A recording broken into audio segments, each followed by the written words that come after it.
Hey friends, a lot of users are asking whether they should prefer Bluetooth headphones or wired ones. Okay, so I'll tell you one thing, I'll give a clear answer to this one.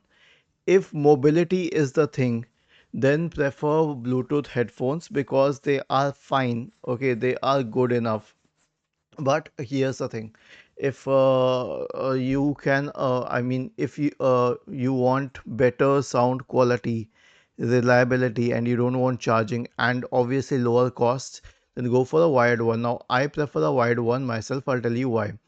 Because where do we connect that wire to? We're going to connect that wire to the phone, and even Bluetooth headphones will be connected to the phone. The phone will be inside your pocket, it will not be on the table mostly. Use headphones when you're walking, you use headphones when you're sitting, so the phone will be in your pocket mostly, okay? And if the phone is in your pocket, then it is in a perfect distance for a wired headphone, okay? Now I'll tell you the difference. A low cost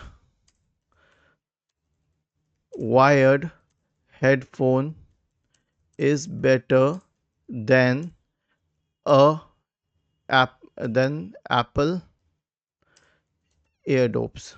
This is a fact. Okay. Even though AirDops are very expensive and a low cost wired headphone is very cheap, since it is wired, it will be way better. So you can consider wired headphones or wired earphones if sound quality and reliability is what you want. Was this helpful? If yes, then please subscribe to the channel. If not, then let us know in the comment section of the video on how we could help you further. Thank you for watching this video and have a nice day.